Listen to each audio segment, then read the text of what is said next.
Something huge is happening in the housing market right now.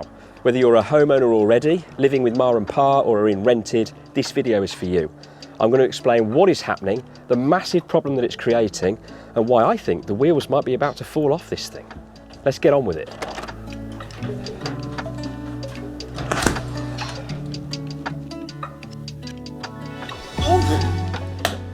Oh Christ. Oh. Graceful entrance. Have to cut that out. Right, where were we? Here in the UK, we are obsessed with the idea of buying houses. It's a rite of passage into adulthood. The first moment where we stop being a complete disappointment to our parents and start pretending to be a fully fledged grown-up. But have you ever sat down with your grandparents and heard about stories of them buying their first homes for the equivalent price of a Werther's original? And they can't believe that you're looking at some dodgy flat above a bookies for hundreds of thousands of pounds, or considering dropping rent on a house only the Stranger Things kids would go in. Well, the problem all starts with rising house prices. Fortunately for lazy YouTubers like me, the Office for National Statistics publishes regular data and commentary on the state of the housing market. Now, looking at the figures from April 22, the average house price is £281,000. Now, that's £31,000 higher than this time last year. That's a rate of growth of 12.4% in the last 12 months alone. Now, they have published some more up-to-date statistics from last week. I've had a look and it makes for similar reading. Now, I know we all hate death by PowerPoint, but I do need some graphs just to make my next points clear. So, yeah, please bear with me. This graph here shows data all the way back to January 2006. Essentially, when this line is over the 0% line here, house prices are growing month by month. And you can see that more often than not, it is. As you can see, we are currently in a period where this line is trending upwards. Essentially, house price growth is accelerating. Oh, and this dip here was the 2008-2009 crash. This graph shows you the journey the average house price has been on since January 2005, and it's showing you that we are at record levels. It has never been more expensive to buy a home than right now. England remains the priciest, with an average price getting close to £300,000, with Wales, Scotland and Northern Ireland coming up behind. If we delve a little further into the data from England, we'll see that the South West is seeing the most growth at the moment, and perhaps most interestingly, London the lowest level of growth. Which may seem counterintuitive because we all know what the prices of property down in London are like. Despite this lower level of growth, the average house price in London is still a staggering £530,000. Well done, you got through the graphs.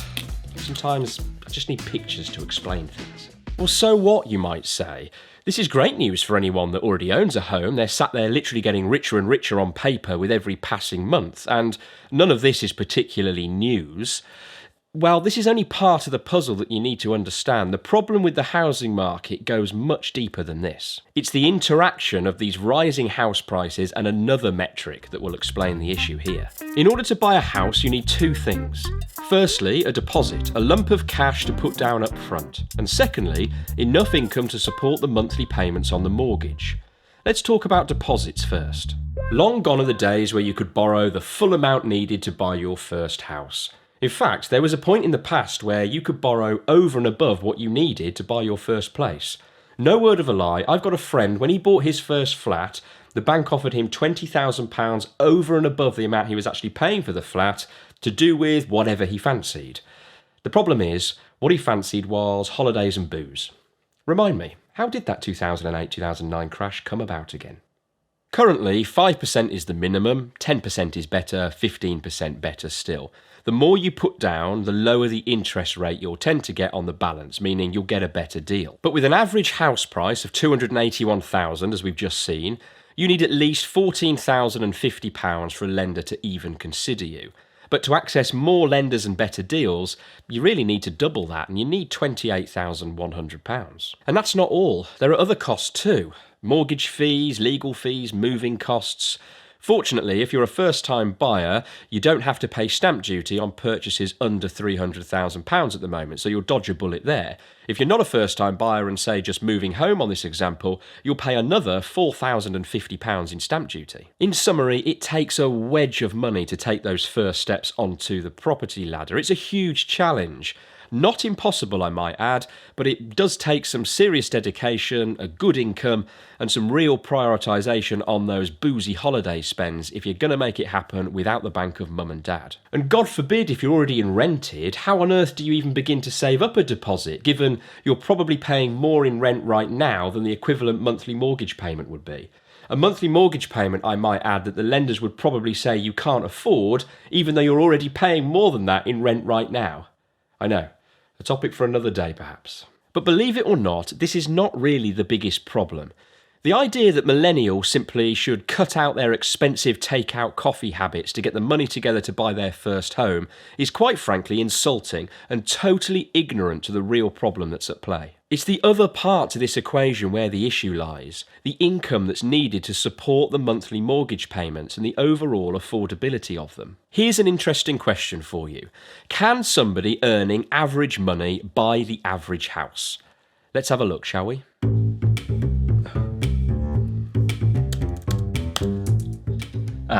Good old Office for National Statistics bailing us out on the data again.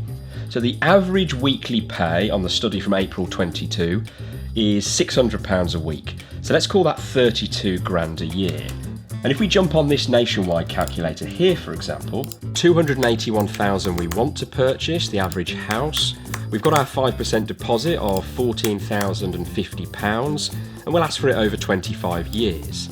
There's one of me on the mortgage, I'm employed, earning average money of £32,000 a year with no bonus because I'm not great at my job, and no overtime because I'm bone idle. We might lend you up to £143,680. Nowhere near the amount I'd need to borrow to buy the average place. So the average person simply cannot afford to buy the average home. But, and it is a big but, if you were a couple and there were two of you earning average money, then the maths does work and you can afford that average home. So that's the answer then. If you want to get on the property ladder, it's time to download Tinder. So for a couple, the system works. Or does it? The current average house price is around 8 to 9 times the average earnings of a single person, depending on which figures you look at. That means that houses right now are the most unaffordable they have ever been in history, and it's getting worse. Big lender Halifax has commented that the surge in house prices through the pandemic has reduced housing affordability to the lowest level on record. They looked at data from the Halifax House Price Index and compared the typical average house price to the average earnings in the UK, and rather helpfully put it on this graph for me. Sorry, just a few more graphs. Be brave. Now, although this is specifically looking at first-time buyers, it illustrates my point perfectly. The dark blue bars are the average house price over time, the light blue bars are income, and the dark line is the relationship between the two. The ratio, the numbers at the right-hand side, is going up. This graph shows that wages have grown since the year 2000, but what's actually more important is shown on this graph. Looking at the dark blue and green lines, this is wage growth taking into account inflation, and it certainly doesn't track nicely upwards like the previous graph, does it? Especially not right now. Look at this big drop at the end. That's where we are currently. Finally, this graph shows you the relationship between house prices rising, the darkest line, and the inflation-adjusted average incomes. They're getting further and further apart. What people are earning simply isn't going up as quickly as house prices, meaning they are getting further and further out of reach. At what point are most people simply unable to buy houses? Especially first-time buyers, that's definitely the direction that we're headed in. Some would argue we're already there. The chain reaction of first-time buyers not being able to buy their first homes will stall the entire housing market because people can't move up the chain either. You need that funnel of buyers at every level to keep things moving. But here's the weird thing. If you have a look at the numbers, they tell a completely different story. Last year saw first-time buyers rise at a record rate and reach an all-time high of over 409,000 transactions. So despite this seemingly impossible backdrop, spirits don't seem to be dampened at all. Amazing, isn't it? First-time buyers, what a resilient bunch. It doesn't matter what you throw at us, we are goddamn buying houses. I reckon when the world ends, it'll just be cockroaches and first-time buyers roaming the earth. But what a first-time buyer looks like is changing. The average first-time buyer is 32 years old. That's 3 years older than they were a decade ago. They have more established careers and higher levels of income than ever before. The question is this. The data would suggest that it has never been harder to buy houses, and yet demand has done the complete opposite, and more people have done just that. But whilst the two lines on the graph, the average house price and the average wages, continue to get further and further apart, with red-hot inflation and the threat of further interest rate rises, not to mention the cost of living crisis this is all creating, how much longer will this bloody-minded demand be able to cope? Surely demand will now begin to start to slow down, and in turn this should calm down the rate of house price growth, helping to decrease the affordability gap and bring those two lines on the graph a little closer together. Notice I'm talking about a calming down in the rate of growth in house prices. Some people are suggesting much worse and saying that there will actually be a crash in house prices, a great reset, if you will. There is some serious sense in this argument, by the way. In order to dig us out of the 2008-9 crisis, they had the ability to lower interest rates. Well, they can't do that right now. Interest rates are already very low, and they need to increase them to try and curb this inflation cost of living crisis. And they can't print any more money either to come to the rescue. They've already done plenty of that too, and that's one of the fundamental reasons why filling up your car right now costs you nearly twice as much. Over the years, various governments have been very good at papering over the cracks, pumping demand instead of solving supply to keep the housing market afloat. From Margaret Thatcher's government's encouragement for people to buy their own council homes, decades of cheap credit followed by stamp duty holidays and tax incentivised savings products, all geared and designed to keep demand pumping rather than solve the actual problem, which is lack of supply. This is a brilliant article written by The Guardian with a full timeline of events with a live tracker as you scroll through the years that really tells the story over time of how we ended up here with the housing market as it is. Well worth a read through, link in the description. So what can we do? They ain't making any more land, as older generations will always tell you, and they certainly aren't building enough houses. Whenever sites get approved, all the local people moan and are up in arms because although they accept that more houses need to be built, just not by them, and they still moan that their kids can't get on the ladder. I'm left scratching my head a bit on this one. What do you think? Do you think the housing market is about to fall over and there's a big crash on the way? Are you stuck in rented? Are you trying to buy somewhere? Maybe you're waiting and praying for it to crash so you can buy somewhere cheap. What's the solution here? More affordable homes, better wages, attack the private rented sector, all of the above? Talk to me in the comments. I reply to absolutely everybody that leaves a comment on my videos.